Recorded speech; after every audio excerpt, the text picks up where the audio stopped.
रहे हूँ यूनिट 4 से पार्ट थर्ड को। जो मेरा पार्ट थर्ड है डिसेबिलिटी एटिक्वेट्स। देखिए डिसेबिलिटी एटिक्वेट्स, अगर मैं इसके मीनिंग की बात करूँ, जो इसका मीनिंग होता है, तो जो पर्सन डिसेबल होते हैं यानी कि जो लोग विकलांग होते हैं, उनसे बात करते समय हमें किन किन बातों का ध्यान रखना चाहिए और उनके प्रति हमको संपर्क बनाते समय क्या क्या प्रोसेस होती है। देखिए जो डिसेबल पर्सन होते हैं, इनके साथ बात करते समय हमारा जो बिहेवियर है वो हमारा नॉर्मल होना चाहिए और हमें उनकी हेल्प करनी चाहिए। जब भी उनको ज़रूरत हो एक नॉर्मल व्यक्ति की या किसी भी नॉर्मल पर्सन की, तो उनकी हेल्प के लिए हमेशा या उनकी जो हेल्प करनी चाहिए, तो उस नॉर्मल पर्सन को उनकी हेल्प करने के लिए हमेशा उनके साथ रहना चाहिए, अपने आप को उनके सामने फेस करना चाहिए, ताकि वो अपने आप में कोई भी अलग तरीके से ये ना सोचें कि हम लोग अगर विकलांग हैं तो ये हमको डिफरेंट समझते हैं, अपने से अलग समझते हैं। सो अगर मैं यहाँ पे बात करूँ इसके जनरल डिसेबिलिटी एटिक्वेट्स की, तो जो इसका फर्स्ट पॉइंट है, तो इसके फर्स्ट पॉइंट में अगर बात की जाए जो लोग ब्लाइंड होते हैं यानी कि जो लोग अंधे होते हैं, तो फर्स्टली अगर हम किसी ब्लाइंड पर्सन से अगर हम बात करते हैं तो हमको उनके सामने खड़े होकर उनको अपना इंट्रोडक्शन देना चाहिए और एक नॉर्मल बिहेवियर करना चाहिए। देन यहीं पे अगर बात करी जाए जो डिसेबल पर्सन होते हैं, तो डिसेबल पर्सन से हमको बात करते समय अपना इंट्रोडक्शन जरूर देना चाहिए और उनसे हैंडशेक भी करना चाहिए, ताकि वो अपने आप को डिफरेंट ना समझें, अपने आप को हमारे से अलग या फिर अपने आप को किसी भी नॉर्मल पर्सन से अलग ना समझें। कुछ पर्सन्स हमारे ऐसे भी होते हैं जो लोग बोलते समय थोड़ा धीमे बोलते हैं और थोड़ा कम बोलते हैं और धीरे धीरे बातों को अपनी बताते हैं, तो हमें उनकी बातों को या किसी भी नॉर्मल पर्सन को उनकी बातों को ध्यान से सुनना चाहिए, जिससे उनकी एनर्जी ज़्यादा वेस्ट ना हो, और उनकी बातों को ध्यान से सुनना चाहिए और समझना चाहिए, ताकि वो अपने आप को हमारे साथ कंफर्टेबली महसूस कर सकें। जो डिसेबल पर्सन होते हैं उनसे मुझे उनके पर्सनली लाइफ के बारे में, उनकी जो पर्सनल लाइफ है, और जो डिसेबल पर्सन होते हैं उनसे रिलेटेड क्वेश्चंस नहीं पूछने चाहिए, उसको अवॉइड करना चाहिए, क्योंकि क्या पता वो अपने आप को थोड़ा कंफर्टेबली महसूस ना कर पाए। अगर मैं उनसे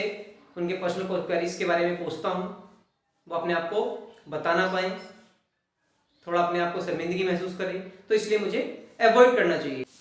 किसी भी नॉर्मल पर्सन के पास अगर समय थोड़ा सा ज़्यादा होता है, तो उसको डिसेबल पर्सन के साथ में अपना समय बिताना चाहिए, उनकी बातों को सुनना चाहिए और उनके लिए कुछ ना कुछ उनकी हेल्प करनी चाहिए, क्योंकि वो अपने आप को हमारे साथ एक नॉर्मल पर्सन, वो ये सोचें कि ये हमारे साथ एक हमारे जैसे अगर वो डिसेबल हैं तो ये हमको भी अपने साथ एक नॉर्मल पर्सन की तरह ट्रीट कर रहे हैं। बात करते समय, डिसेबल पर्सन से बात करते समय हमारी जो वॉइस है वो हाई नहीं होनी चाहिए, जो हमारी ट्यून है वो हाई नहीं होनी चाहिए, हमारी आवाज़ बिल्कुल धीमी एक नॉर्मल वे में होनी चाहिए, ताकि वो हमारी बात को प्रॉपर सुन पाएँ और समझ भी पाएँ, और एक प्रॉपर ट्यून होनी चाहिए उनसे बात करने की।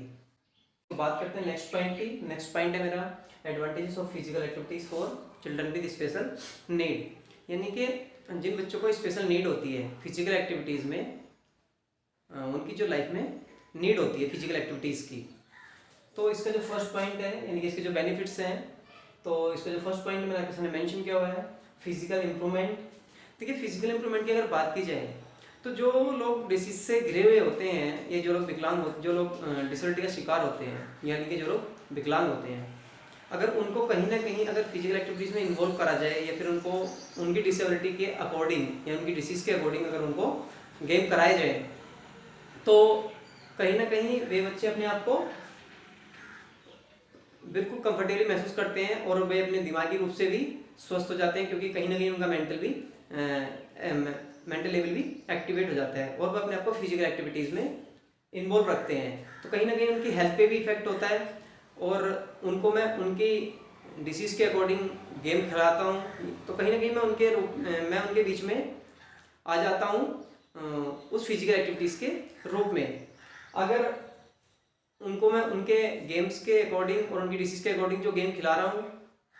और उसी गेम के मैं उनको इक्विपमेंट्स भी प्रोवाइड करवा रहा हूँ, तो इससे वो अपने आप को फिजिकली फिट महसूस करते हैं और अपनी हेल्थ को अच्छा रख सकते हैं। सो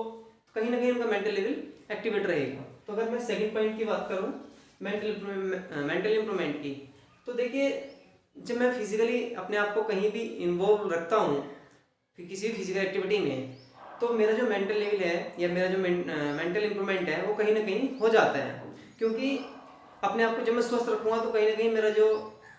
हेल्थ है वो अच्छा रहेगा और मेरा जो माइंड है वो फ्रेश रहेगा। तो मैं अपने आपको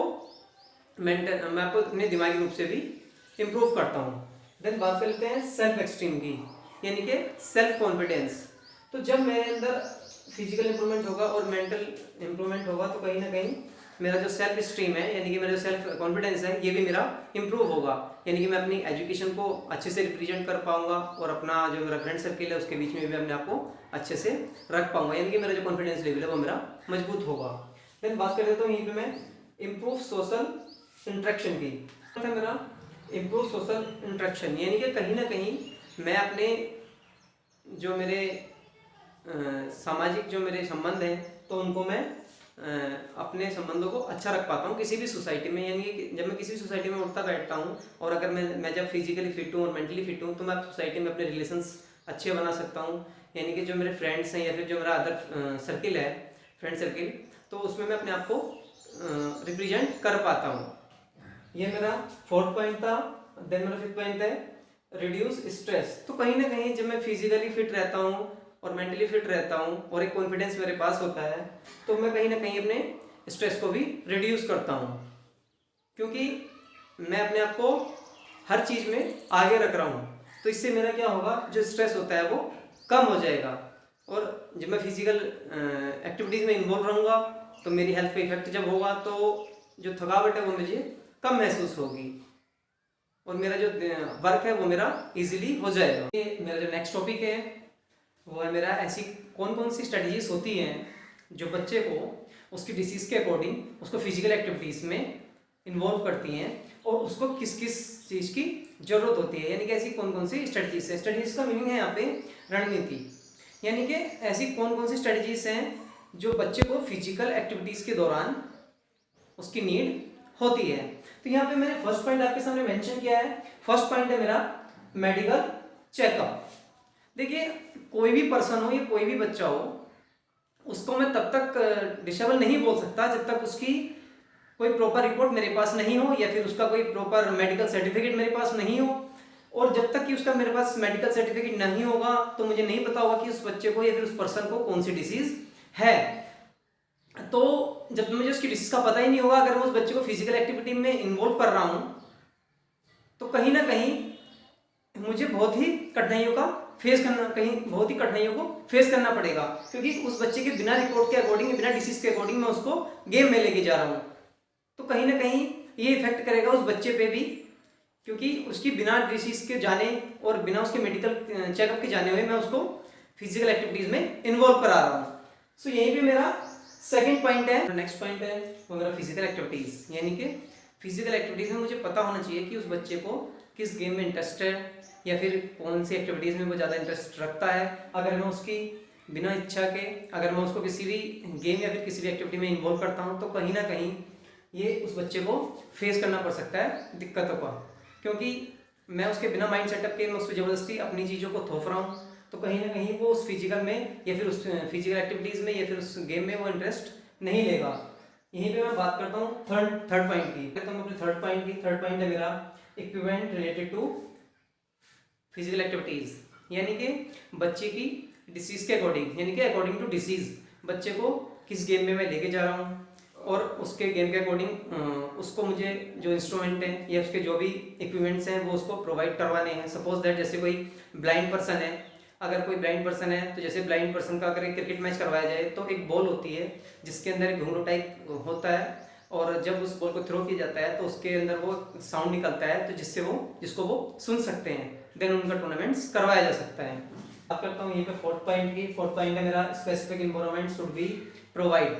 मतलब बच्चे की डिसीज के अकॉर्डिंग उसको इन्वायरमेंट को प्रोवाइड कराना, यानी कि बच्चा जहाँ पे अपने आप को प्ले कर रहा है, जहाँ पे वो एक लंबे समय तक खेल सके, अपने आप को एक लंबे समय तक वहीं पे स्टैंड कर सके, यानी कि उसको एक प्रॉपर ऑक्सीजन का मिलना, फैंस का अवेलेबल होना, अगर वो किसी रूम में अगर कोई एक्टिविटी करवाई जा रही है तो इससे क्या होता है, बच्चों को एक अच्छा एनवायरनमेंट मिलता है और वो अपना समय ज़्यादा से ज़्यादा व्यतीत करते हैं और फिजिकल एक्टिविटीज़ पे भी ध्यान अपना रखते हैं, जिससे कहीं ना कहीं उनका मेंटल लेवल एक्टिवेट रहता है। जो पर्सन डिसेबल होते हैं उनसे बोलने के लिए, उनसे बात करने का तरीका होना चाहिए, उनसे नॉर्मल भाषा में बात करनी चाहिए ताकि वो मेरी बात को समझ पाएँ प्रॉपर तरीके से, क्योंकि कुछ बच्चे होते हैं जो प्रॉपर सुन नहीं पाते हैं, बहुत धीरे सुनते हैं, और कुछ बच्चे ऐसे होते हैं जो प्रॉपर बात नहीं कर पाते हैं, वो धीमे बात करते हैं, तो उनकी बातों को भी ध्यान से सुनना चाहिए। एक प्रॉपर लैंग्वेज होनी चाहिए उनसे बात करने की भी, डिसेबल पर्सन से, ताकि उनको ये ना लगे कि वो यहाँ पे अपने आप को अनकंफर्टेबल महसूस कर रहे हैं फिजिकल एक्टिविटीज़ के दौरान।